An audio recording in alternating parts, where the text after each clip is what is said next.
was absolutely gutted, but not a problem. So the boys went out, played the game. We got beat 2-0. John Bradford scored, Alan Ball scored. So I comes out the dressing room. As I said, Shanks was my hero, but my mentor was a guy called Ronnie Moran. Great player in the 50s, into the 60s, became a coach in the late 60s. So Ronnie's waiting outside the door and he says, Phil, he said, are you going to have a word with the boss on Monday morning and ask him why you didn't play? And I said, Ronnie, not a problem for me. I said, I'm just glad to be here. He says, Phil, that's where the problem lies. If he thinks you'd accept it, he'll do it to you again. I think you should go and see him on Monday morning. So I went home and I spoke with my mum, who's a massive Liverpool fan, huge Liverpool fan. So what should I do? He said, if Ronnie's telling you to do that, son, he's giving you great advice in your young career. You've got to see Mr. Shankly on Monday morning. You've got to be brave. You've got to be courageous. You've got to go in front of Mr. Shankly and ask him why you didn't play. That's not the answer I was looking for, Jeff. So Monday morning, drove up Putney Avenue along Anfield Road into the main stand car park in my Ford Escort. Parks against the wall, goes down the main entrance towards the boss's office. He's just coming out. His face is still red and angry from the weekend. He looks at me and he goes, morning, son, morning.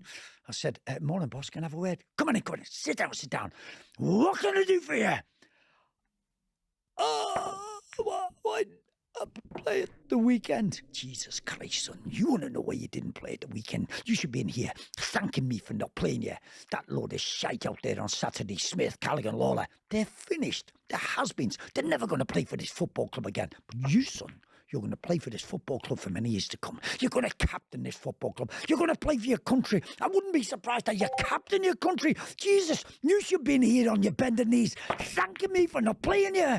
Well, I stood up, I bowed, I backed out of his office. I caught my head on the top of the door. I was 10 foot tall. I felt $1 million. Only problem was he still picked the same team the next week. But in his 5-minute rant, he panned out my whole career. He had that vision. And that's what I'm saying, knowledge. And people say, how would Shankly be in this modern age? He would relish it because he could change. We'll come onto your spell as a manager in a moment, but let's talk with some players for a time who were, starting probably in your era, who were the leaders, who were the big players, who were the people you looked up to? There was loads of big players when I started and came into the team, because at 18, I'm looking around, these were still the guys that I was watching from the terraces. Tommy Smith's there. Oh my God, if it was one... I always believed Tommy Smith was the greatest leader and captain Liverpool's ever had. And you do, it's right. And I've seen lots, and I mean even modern day. This fella drove our team on, pushed our team on. He could be having a nightmare, and this is where leadership comes in. He could be having a rotten game, but he didn't shrink. He made sure he kept us on our toes. He'd be hitting 50-yard balls out to Steve Highway, never reaching them, going into the Kemlyn Road stand. And he would go, and you'd go, unlucky Tom. And it was, but he would be demanding. If I give a 5-yard ball away, 10-yard ball away, he'd berate me because he knew I could take it and I could come back better. So this fella drove us forward for years. And then Emlyn took over. Emlyn was a great leader, demanding by the way he played and with his passion. And I put something on Twitter many years ago, Tommy Smith, when Tommy passed. I put something on Liverpool's greatest ever captain. People that berating me saying, what about Emlyn Hughes? What? I wasn't decrying Emlyn, but I was asked as my greatest ever captain because of those great memories. Tommy was a proper leader. Yeah, what about some other players, actually? Not necessarily ones you played with.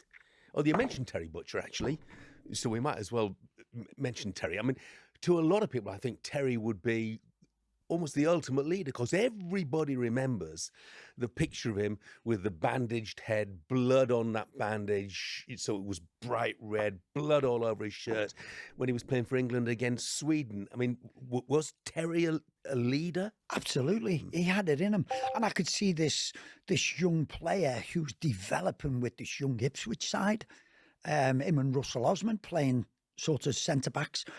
But you had this guy who was like 6'4", who was a colossus and who quite quickly came into the team. As I said to you before, Ron Greenwood asked me who would be your best partner to go to the World Cup. and it had to be Terry. Terry was this up and coming leader, if you want. I don't think he was captain then of Ipswich Town, because you probably had Mickey Mills there, as I said.